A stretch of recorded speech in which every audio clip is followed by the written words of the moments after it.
Good evening and welcome to what is the circus of West Ham United Football Club. What a day it's been once again. 27 hours since it was announced that Julian Lopetegui had lost his job and that we were going to be replacing him with Graham Potter. 27 hours later, we're still waiting. I think we still have clearly two massive questions that are on all of our minds right now. The one, of course, being when is Lopetegui actually going to be sacked as manager of West Ham? But two, who is actually going to be replacing him as the next manager at the club? All fingers seem to be pointing towards Graham Potter. We've all seen the pictures of him having a lovely cup of tea with Tim Steiten in a hotel. I believe that was taken this week, so it does seem to be very current. So he is certainly one of what would be considered the obvious option of what will replace or who replace Julian Lopetegui. However, it's not been confirmed yet. There are other options. There are other names that have been touted around as well. Paulo Fonseca being one, of course. And actually, even more recently, over the course of the last few hours, Sky Sports have announced that we're also in for a world-class manager that has won the league and has also won the Super Cup. Interesting, because that seems to be pointing towards the likes of someone such as Christophe Galtier, who was the manager of PSG. But equally, and more worryingly, and perhaps this is just me, I'm hoping that's not Jose Mourinho they're referring to as well. I'm sure it's not, but it makes you wonder, because the question is this also: if Graham Potter doesn't take that job, what is our plan B? You know, it's something we really, really do need to be thinking about. But hopefully this whole situation will be clarified over the course of the next, I want to say 24 hours, but it needs to be sooner than that. Regardless of who's going to replace Lopetegui or even when he's going to leave West Ham, whatever way you look at this situation right now, this debacle of a situation, it's an absolute farce. There's no other way that you can look at this. Frankly speaking, it's embarrassing, regardless of Lopetegui's failings as a manager. And look, we all know that he's not been a successful manager for us. Yes, we all know that we didn't want him at the start of the season, but none of us wanted him to fail. But he really has fallen off a cliff, and things just seem to be appearing to get from bad to worse for him. So he does need to go. There's no question about that. He absolutely needs to leave the club. However, there is a way of treating people. And the one thing that you can definitely say with regards to how David Sullivan has conducted himself in this whole situation, once again, is that he's been a complete and utter disgrace. There is no way you should be treating a manager like this that is still employed by the football club. And if you're Lopetegui, what are you going to be feeling like? You're going to be feeling undermined. You're going to feel embarrassed as well. And I think from a supporter's perspective, it stinks of a total lack of professionalism and also really questions our integrity as a club. And for me, that's all down to Sullivan and the board. It really, really is. One thing I am actually really worried about, and it did make me think and almost reminisce a little bit, was could this be, and I hope it's not, could this be a situation of history repeating itself? You may remember back in 2010 and 2011 season, we had a fantastic manager in charge. He wasn't fantastic. He was bloody awful. He's up there with one of the worst managers that we've ever had, along with Lopetegui, of course, and that was Avram Grant. But back in the 2010-2011 season, when Avram Grant was in charge, there was a lot of noise, in the media that Martin O'Neill was replacing Avram Grant whilst he was still in charge. This was in around about January of 2011, if memory serves me correct. Now, at that particular time, what happened was the next game we were playing Arsenal. We got beat 3-0 at home to Arsenal. And I can remember this vividly, actually. Avram Grant, after that game, was waving goodbye to all of the West Ham fans.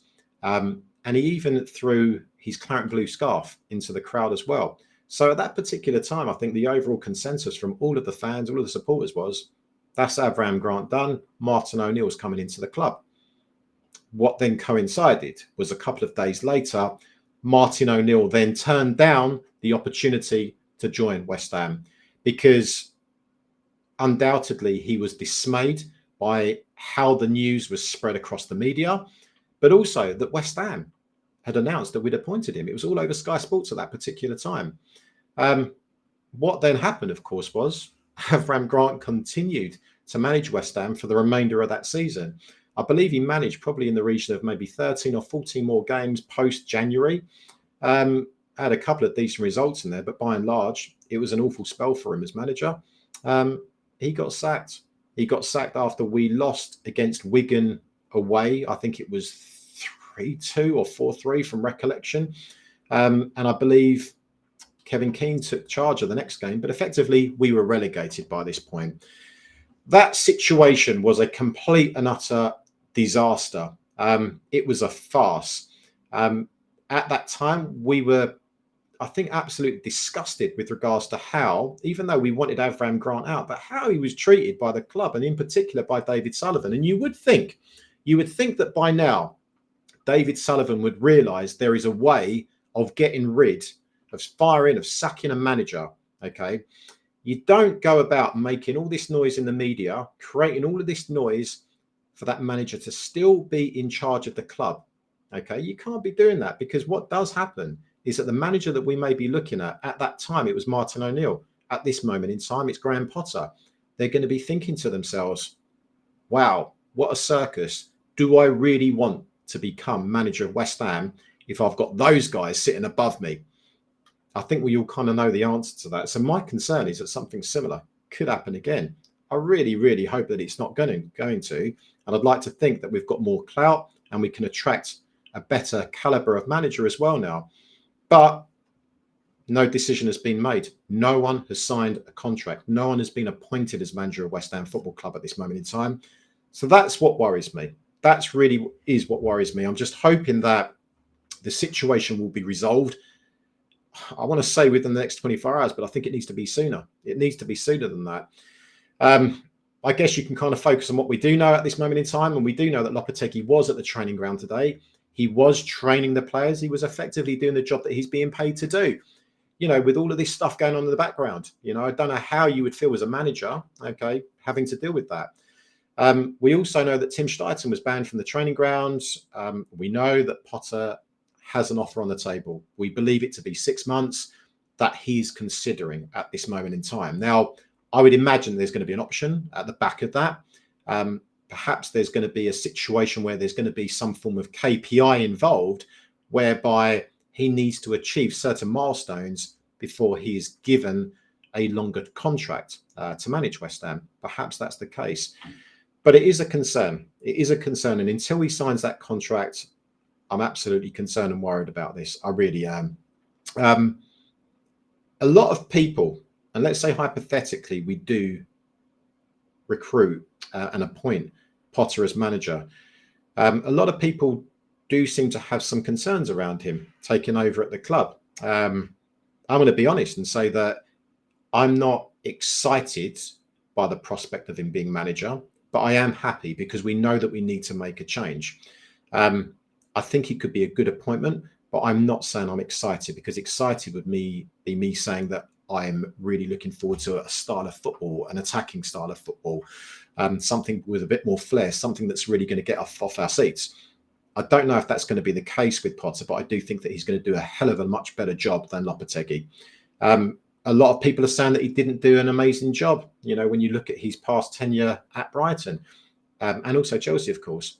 But I think he did, because if you look at what he did, where he took Brighton from and to, is pretty significant. You know, he took them from being a team that was essentially promoted into the Premier League to a team that was a top 10 team that was competing and beating teams, doing very, very well. He took on a team that didn't really have many good players, but then he brought in the likes of, along with possibly Dan Ashworth, the likes of Moses Caicedo. He brought in the likes of McAllister. He's brought in the likes of Mitoma.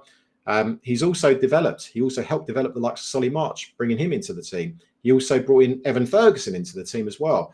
I don't think you can question him in terms of his credibility as a manager. I think he is a good manager. I just think that he had a really torrid spell at Chelsea. And I don't necessarily think that he should be judged on that stint at Chelsea, because that situation was a bizarre situation. And I think many managers would have done exactly the same as him and probably would have failed given the circumstances that he faced there. So I guess kind of moving on to Friday, we're playing Villa away in the FA Cup. As I've kind of mentioned already, we cannot have Lopetegui in charge for that game. The concern would be, is he really going to be motivated to get West Ham progressing into the next stage of the FA Cup? Bearing in mind, he knows that his days are completely numbered. It's really questionable. Maybe he will, but the reality is it's not a good situation for us as a team to be in with him in charge of West Ham on Friday. The ideal scenario right now is a decision is made. Okay, a decision has to be made because at the end of the day, regardless of Lopetegui's failings, as I've mentioned already, he is a human being. Okay, and he deserves some level of respect. Of course he does. You know, he should not be treated this way.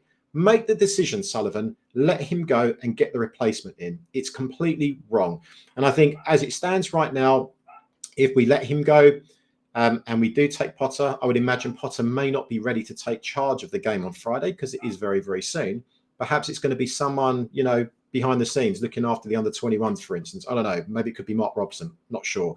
But someone needs to take charge of that game. And that someone cannot be Lopetegui.